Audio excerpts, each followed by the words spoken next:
Good day everyone. So I am Judy Andelapas, and now let's talk about the school year 2017-2018 Elena results, Basic Education Development Plan 2013, page number 76.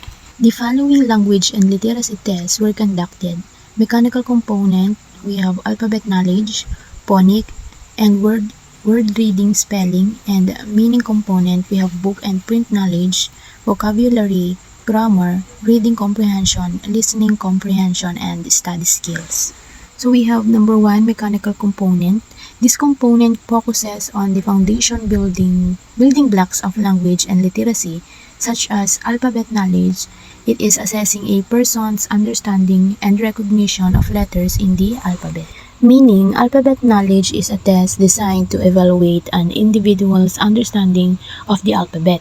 So it assesses three main aspects. We have the letter recognition, the letter order, and the letter sounds. So alphabet knowledge is typically used as a foundational assessment, especially for young children or individuals who are just beginning to learn to read and write. So it helps educators to understand how well a person grasps the basic building blocks of writing or written language, which is crucial for future reading and writing development. Next one, we have phonics, evaluating the ability to understand and apply phonetic principles, which involve the relationship between letters and their corresponding sounds. So meaning the phonics is an essential part of early reading instruction, as it provides the foundation for understanding how written language works.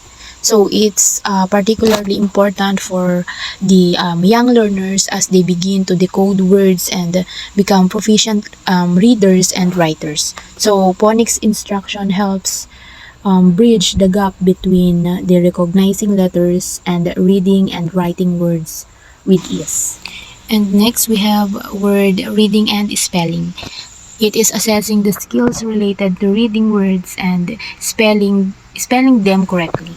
So, word reading and spelling are considered crucial mechanical components of literacy because they form the foundation for more advanced reading and writing skills.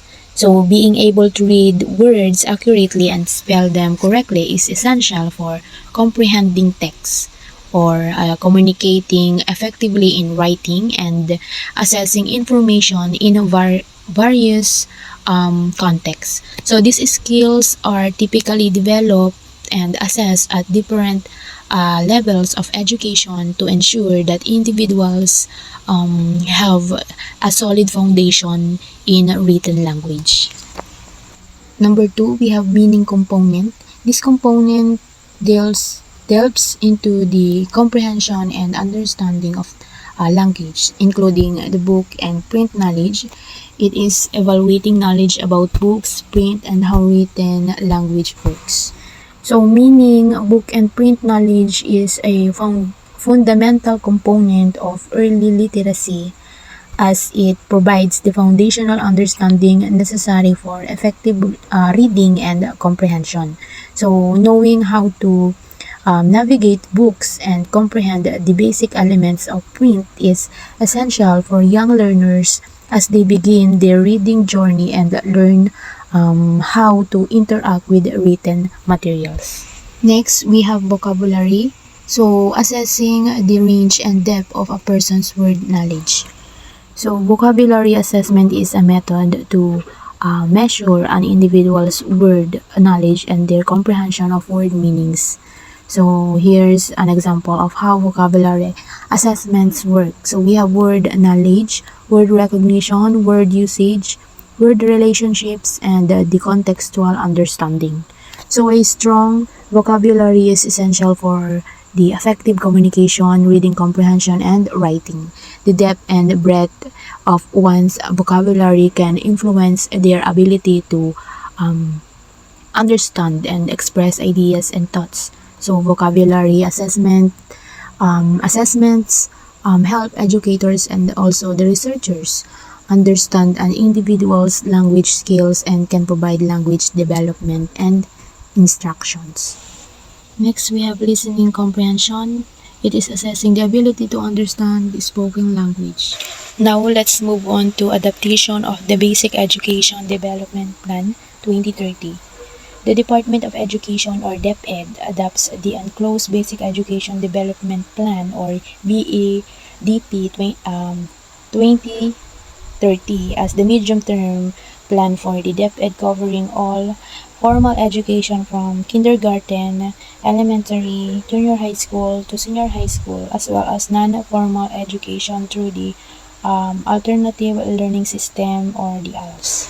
So by adopting the Basic Education Development Plan 2030, the DepEd is committing to a strategic framework that aims to improve the quality, accessibility, and inclusivity of education across all levels and modes.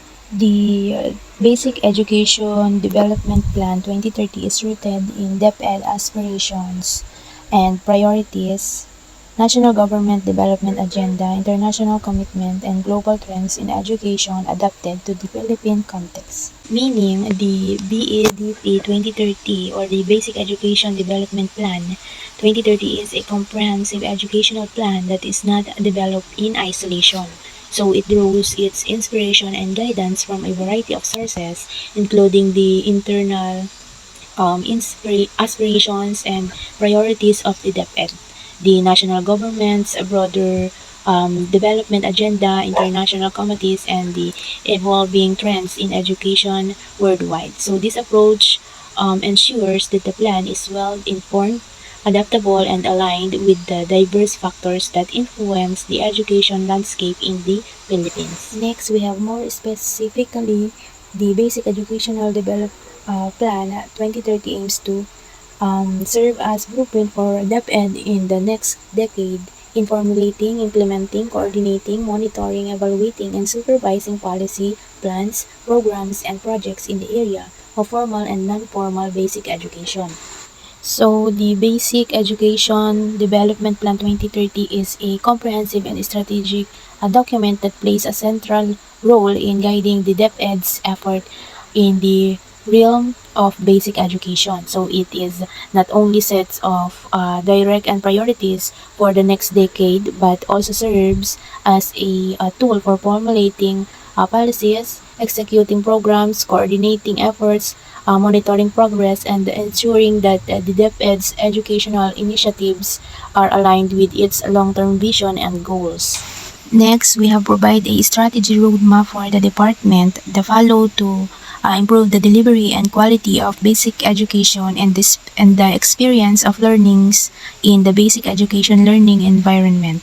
And last, we have addressed the immediate impacts of pandemic on learning and participation, addressing learning loss while deepening learning gains, close the remaining access gaps, confront the issue on education quality, and anticipate the future of education and introduce innovations in fostering resiliency and embedding the rights of child and the youth in education.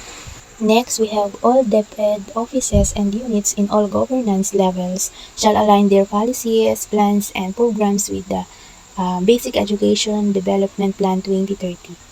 The Basic Education Development Plan shall be a living document serving as a guide to all DepEd units and offices in their operational programming and subject to the continuing review and emerging priorities of the incoming DepEd leaders.